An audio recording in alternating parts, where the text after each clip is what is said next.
Hello everyone, welcome back to RotoViz Overtime on RotoViz Radio, brought to you by Blue Wire. My name is Colm Kelly. You can follow me on Twitter at Overtime Ireland, joined as always by Shawn Siegele. Shawn, we're entering NFL Week 5. We're going to do a little bit of a preview to break down some of our thoughts on those contests, what maybe are some of the decision points. Obviously, we're recording this a couple of days out, so there's some injuries in that may change why people listen to this if they're listening on Sunday morning, but this is going to be coming out a little bit earlier in the week for people to listen in. And to start off the show, the first point I want to mention is the recap show has been a hit with the listeners, but we are going to have it a little bit delayed this week. I've mentioned a few times heading over to London. I will be traveling back on Monday, but we'll be recording it and getting it out as early on Monday as possible. Probably going to come out in the afternoon, maybe 4 p.m. Eastern time when it comes out, but we'll drop it as soon as we can because we know people will be waiting on those recap thoughts. So a little bit of a change, and we appreciate you sticking with us while we delay it, but it will be our normal time then each and every week following that. But Shawn, NFL Week 5 is here. We're excited for the contests coming up. It should be a fun weekend of action. Yeah, Week 5 getting going, and we're going to go through a variety of the games today. I mentioned last week on the Final Stealing Banana show some of the cool tools that you can use over at RotoViz to get yourself going. Obviously, we have the strength of schedule streaming tool that has been one of the very favorites for users since the very birth of RotoViz, back when the Fantasy Douche put that together, and the buy low report that is based on some of these schedule insights written by Angad Upal. It's been an excellent article this year. Make sure you check that out if you haven't. But you can combine that with the matchup analysis tab on the Player Stats Explorer tool. You can look up so many detailed pieces of information on the players, then look at how their matchup works out. Then you can jump over to the passing game matchup rater that Dave Caban has put together using all these advanced stats from Sports Info Solutions, looking at the wide receiver, cornerback matchups, and obviously tight ends, other positions there in the passing game. Colm, we have the Chargers and the Cleveland Browns going this week. Cleveland looking so impressive in their Thursday night victory and getting big games from Amari Cooper, David Njoku, obviously all the running backs, but then they go out last week and really blow a game to the Atlanta Falcons when the Falcons couldn't pass the ball. That one, Cooper gets shut down, but Njoku continues to look good. Nick Chubb does his thing as he always does. I think a guy who is a fun play in this one in a variety of formats, and you think about different ways you can play this. The FFPC has their new weekly game out.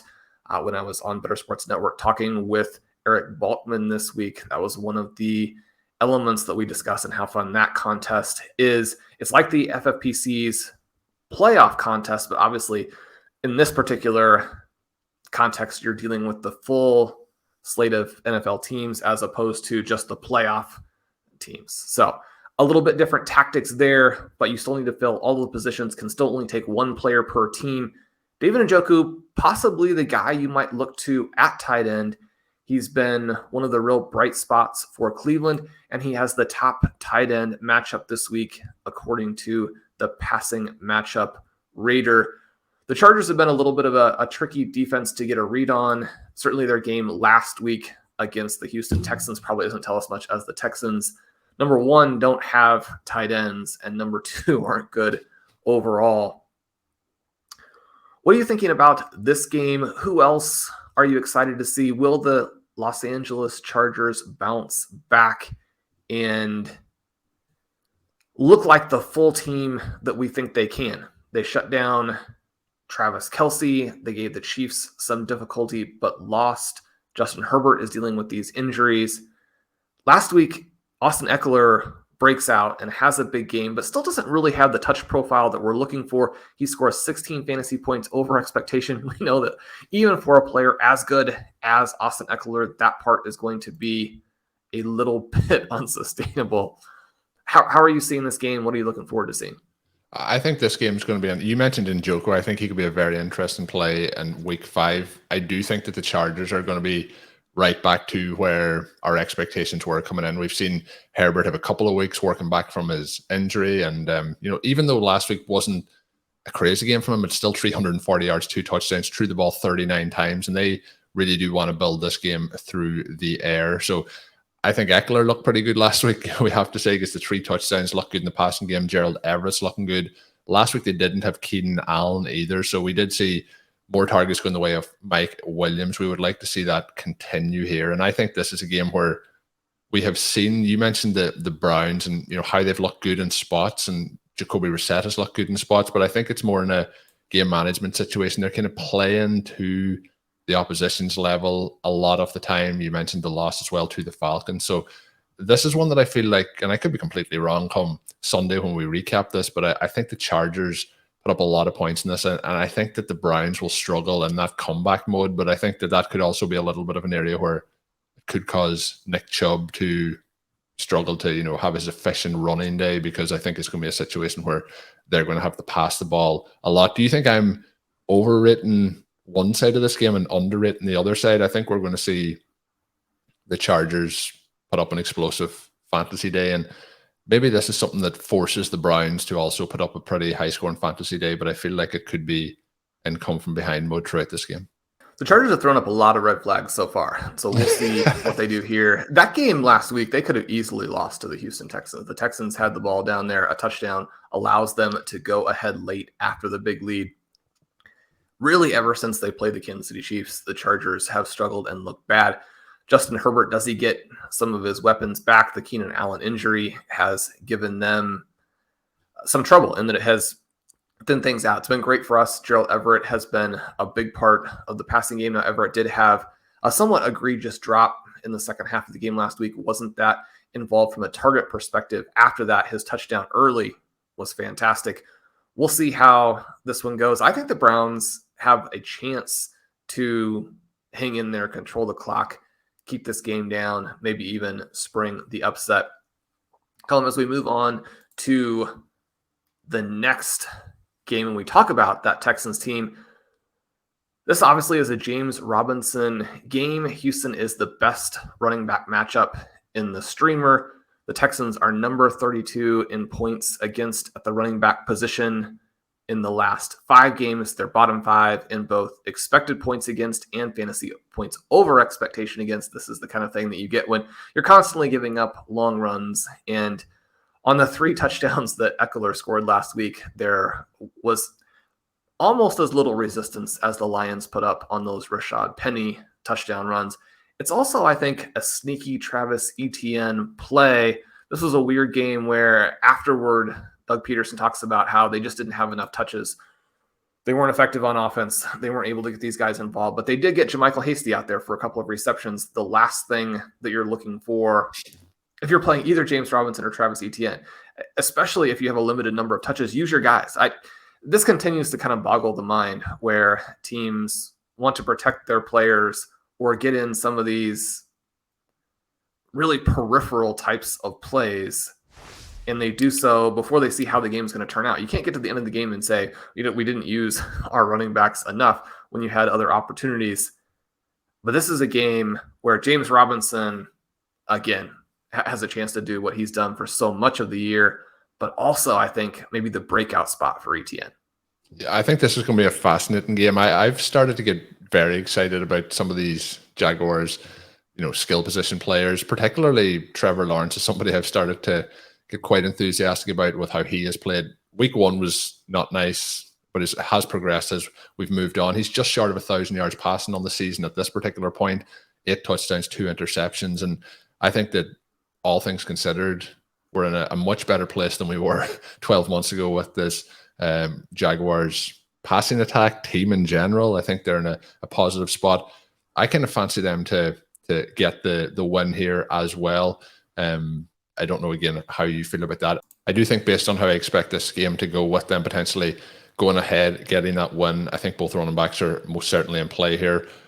Robinson has looked good, but has maybe not looked as efficient over the last couple of weeks. And I think that Etienne should be getting more involved here, Shawn. I thought at this point we would certainly be seeing him leading the backfield. I think it's going to be very difficult for him to grasp a full hold on it as the season goes on, just based on how good James Robinson has looked. We've talked in the past about what a good story he is coming in as an undrafted rookie, has such a good start to his career, and then unfortunately gets the injury, has come back, worked his way back, and is making explosive plays in the NFL again.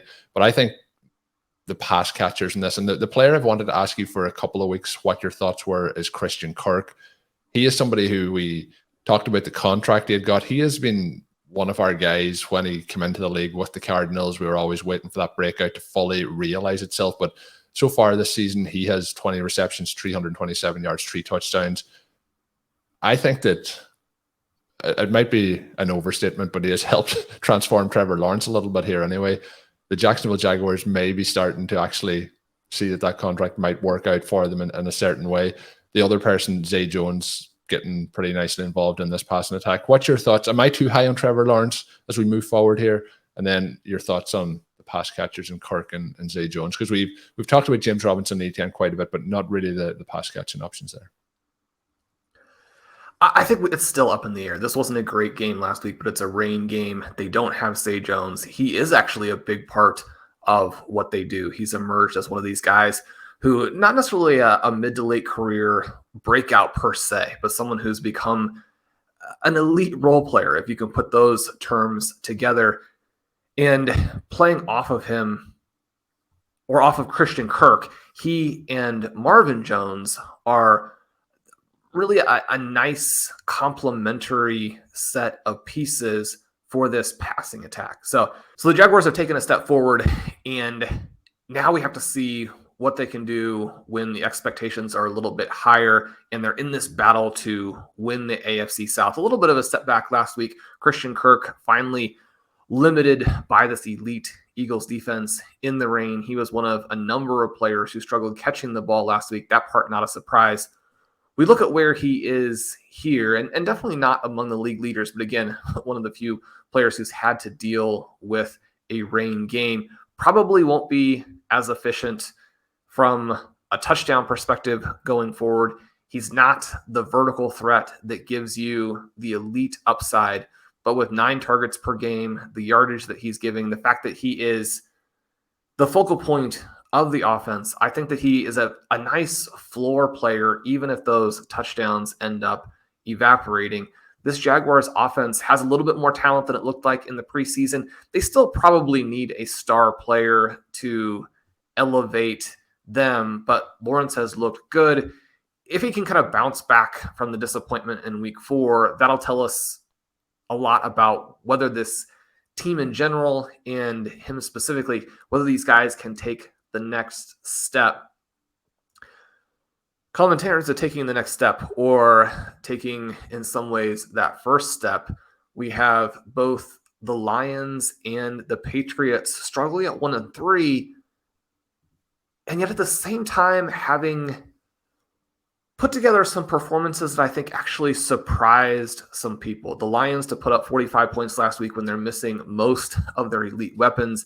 That was a huge statement game from Jared Goff. He looks like now he could now be the quarterback of the present and the future for the Lions, a player who still in his 20s. I mean, he's got 8 good years left if he can stay healthy and if he can actually do what he's been doing for the last several weeks. On the other side of the ball, I think that Mac Jones' willingness to push the ball downfield and these sort of mini breakouts that we've gotten from players like a Jacoby Myers, who's taken the next step, Devontae Parker, who's played in some ways impressively when Myers has been out. You have Kendrick Bourne and Nelson Aguilar doing the types of things that those guys do, which is being, again, better than average role players, not impact players, but guys who can go out and make plays when that is required, which has been nice because the Patriots have gotten absolutely zero production from their tight ends in Hunter Henry and Jonnu Smith. Still a question about who will play quarterback for the Patriots this week, at least as we're recording, but they do have multiple options who are intriguing, if not multiple quality options. But this game probably is going to boil down to the Patriots running against the Lions rush defense that was shredded last week by Rashad Penny. You look up in the streamer, and the second best matchup, not surprisingly, after that Jacksonville-Houston matchup, is the Patriots running backs. And when we look at these guys, this has been a pie that was huge last year, one of the top teams in terms of total expected points to the running back position. There were questions about whether they'd be able to maintain that as they switched offenses. Lose Josh McDaniels. They're terrible in the preseason, according to everybody who's watching the team in practice, in terms of how they looked during the preseason games themselves. They come out and they're not very dynamic in week one, but things have really taken a turn for the better. This is a situation now where both of these guys, in terms of Damian Harris and Ramondre Stevenson, probably two of the top talents in the league, they're combining for over 9 receiving expected points a game. That's great for them. Combining for over 14 rushing expected points per game. Damian Harris outperforming his volume. Stevenson barely below so far, but not someone we necessarily expect to sit down there for very long. Harris was a guy who made the 0 RB candidates countdown this season because the price shifted so dramatically on these players to where Stevenson was the more expensive, and he was so expensive that he was going to have to hit in a huge way, similar to the issues for A.J. Dillon and Tony Pollard, where you've actually got to really hit at those prices. We come in here and we look at where they are in the advanced stats. Both of them, again, just punching through the line like the defenders aren't there. Stevenson almost at 5 yards per carry. He's got a 23% evasion rate, 16% forced missed tackles, which is pretty crazy even in a small sample here.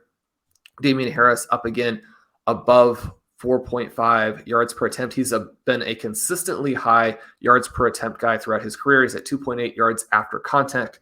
Again, just someone who always brings that to the table.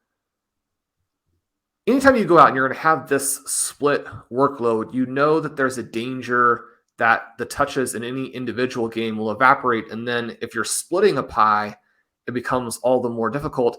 But this looks like an even higher powered version, or at least a more balanced version of what we get with Nick Chubb and Kareem Hunt with the Browns. I really like both Harris and Stevenson this week. And again, if you're thinking that Stevenson is going to be the guy who's rostered in more formats, if you're looking at the FFPC weekly contest and you think that Stevenson is probably going to end up on more total lineups, Damian Harris, somebody who continues to score rushing touchdowns, he gives you that potential for a 3 or even a 4 touchdown game. If you try and think of what are the matchups and what are the players where someone could come out and put up a touchdown total that really no other players in the league can compete with, at least in that given week, then Harris would probably be the guy you're looking at. Yeah, Harris is, you touched on it today, he scores touchdowns. He is a touchdown scoring machine through his time in the NFL. There's obviously some injuries that will determine who you can play on the, mainly in this game, it's going to be on the Lions side of things. You know, Amon-Ra St. Brown. It seems like DeAndre Swift is going to be out in this. I think Bill Belichick, and you know, it's obviously Bill Belichick's a great coach, but anytime he tries to stop you when you have, particularly when you're not at full strength, it's going to be a little bit tricky. We've seen that particularly in the first half last week against the Green Bay Packers, and you know, Aaron Rodgers and their offense seemed to figure that out a little bit more as the game went on. But I think that could be a real struggle here for Jared Goff. You're heading into Foxborough, so it's not going to be in the dome conditions where they're having the most success in terms of their passing offense. I think this is one where we could see them struggle a little bit. And I do think that you mentioned both Patriots running backs. I think they are the key plays here. You know, if you have either of them in your roster, I think you're starting them with a lot of confidence. They are rushing very effectively. The offensive line is very strong, I guess we'll say, for the Patriots. And I think this is a game where they're going to try and dominate from that perspective. The Packers have a very strong defensive line when it comes to trying to stop the rush. They have struggled at points this season, but the Patriots pushed them around last week. They really weren't there. So I think Damian Harris, and we're going to also, the thing I like at the moment with Stevenson as well is the work that he's getting through the air. We're seeing him receive some more of those targets, but they combined last week for over 30 rushing attempts combined. And I think that's the formula the Patriots are going to lean on here. We'll see if Mac Jones can suit up this week. Shawn, speaking of quarterbacks who won't be suiting up this week, unfortunately for the Miami Dolphins, Tua is going to be out for, we'll see how long that continues to last for, but a lot of concern obviously around what has happened to him over the last 2 weeks. I think it's going to be the question that leads into this game for people is they face off against the Jets. We know the questions around the Jets quarterbacks, but I think we can still go ahead and start their pass catching options there. For the explosiveness of this offense, where we've seen Tyreek Hill, we've seen Jalen Waddle have those big plays.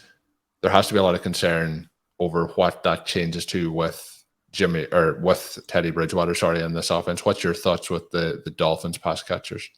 In some ways, I think it would be a bigger shift if we were going to get a completely different type of quarterback.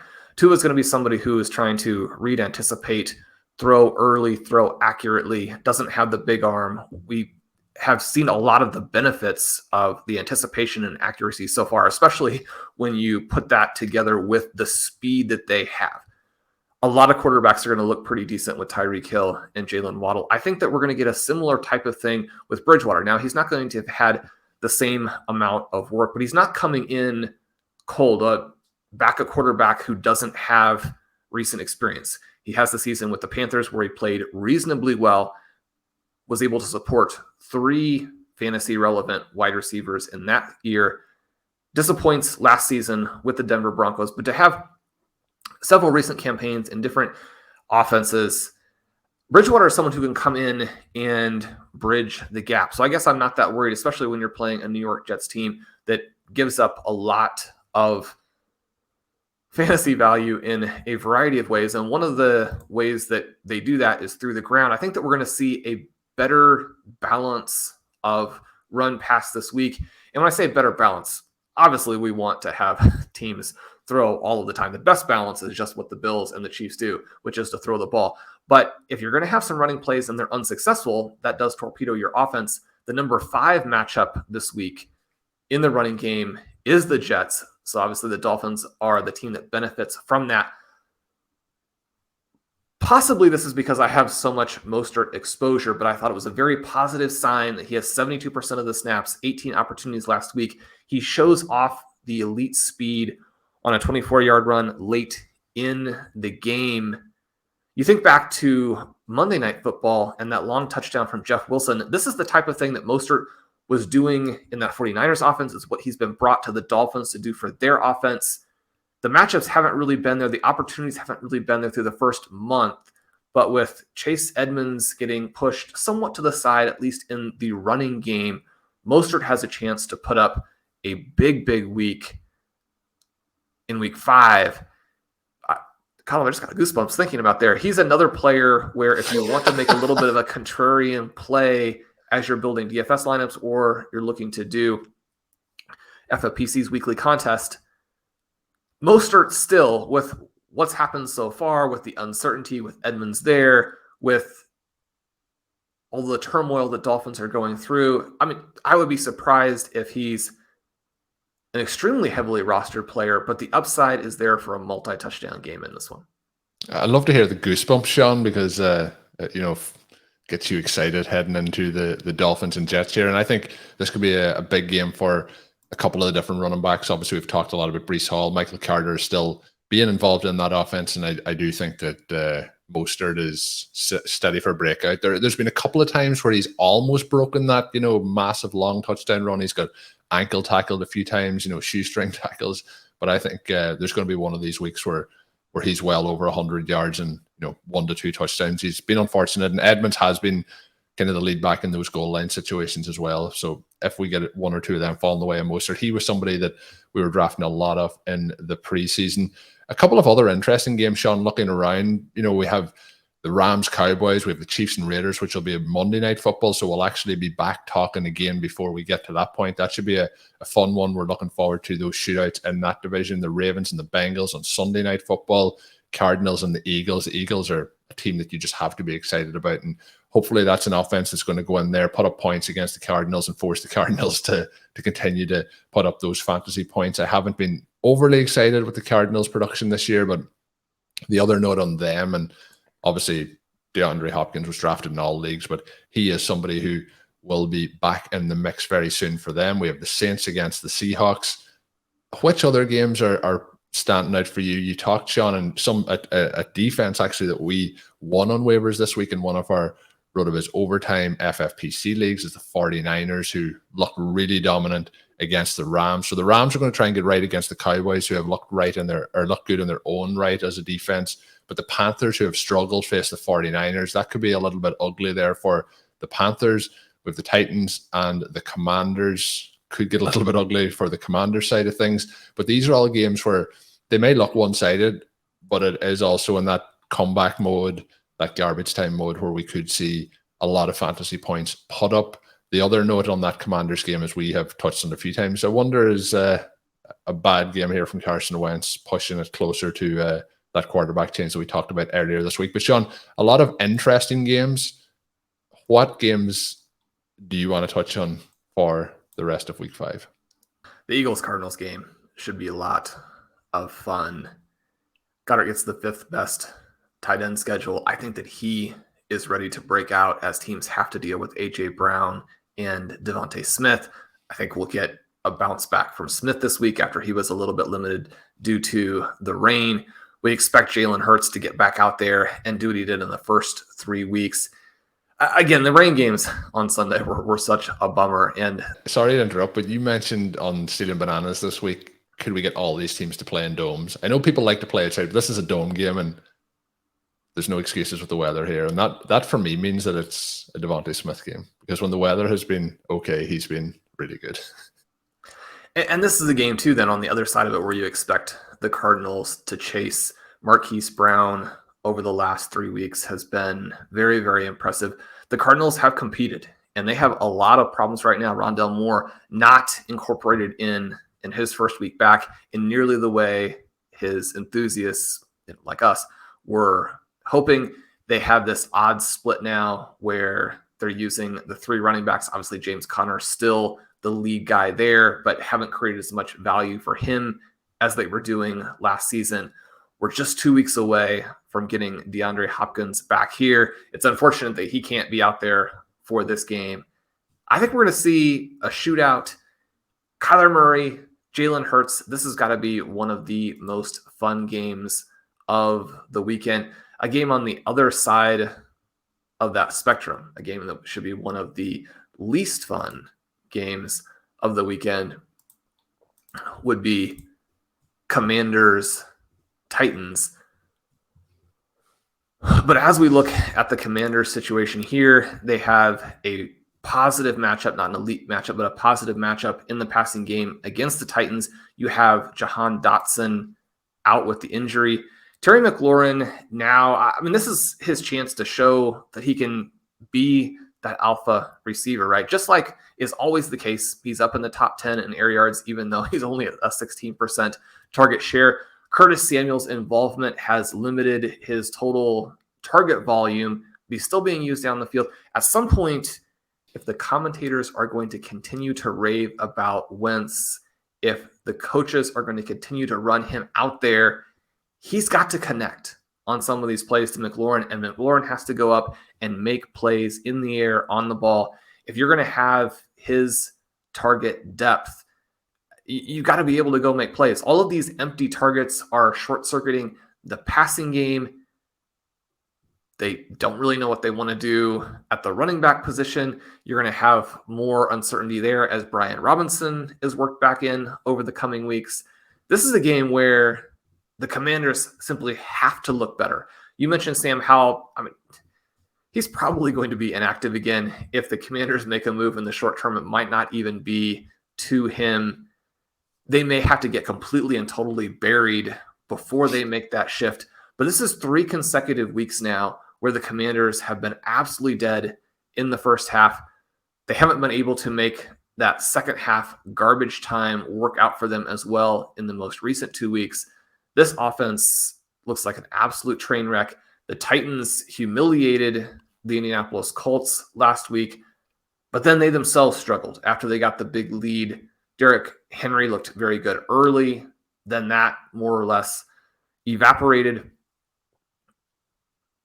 They have similar problems. Their young star or potential star is going to be out. Treylon Burks hasn't done a ton yet, but partly that was because when they had a perfectly schemed play to get him the ball in the end zone, Ryan Tannehill missed the pass badly. Burks should have had a touchdown last week before he went out. They're going to be staring now at Robert Woods as the playmaker. This is an underpowered game, but 2 teams who have things to prove and guys who need to get it done this week. if either team is going to move in the direction that they want from a full season perspective. Yeah, you mentioned underpowered. I still think that we see the Commander or the Titans come out on top. I have a question here for you. We have the Panthers, 49ers, we have the Vikings, Bears, we have the Bills, Steelers. All games in which I think the favorite will easily dominate these games. Give us a surprise of the week. Who wins out of the Panthers, the Bears, or the Steelers in these contests? Are we all in on Pickett that he tears it up against the Bills and wins? Well, none of those teams are going to win, right? But the Zero Steelers game should be fun. I mean, Kenny Pickett looks like a guy who can unlock those weapons. Now, the Bills have just been such a good defense. The fact that they could easily be 2-2 with possibly the best offense and the best defense in the NFL, I don't know. That game last week was frustrating. The officials definitely bailed out the Buffalo Bills. Baltimore Ravens, an excellent team. If you lose to the Ravens, that's not embarrassing. If you lose to Kenny Pickett and the Steelers, a little bit of a different situation there. But I can't wait to see the Steelers start to go up against teams now, even elite defenses. And one of the issues with picking up Pickett, he was someone that we low-key targeted in a lot of our high-stakes leagues. We know that there are going to be potential roadblocks that he has to work through over the next month to 8 weeks.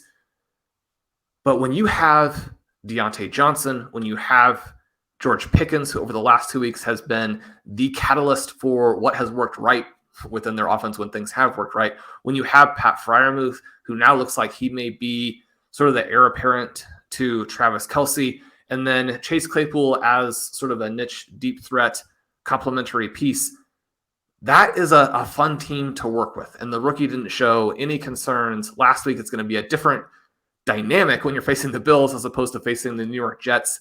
But this team is going to go out and compete. The Steelers always do. Kenny Pickett,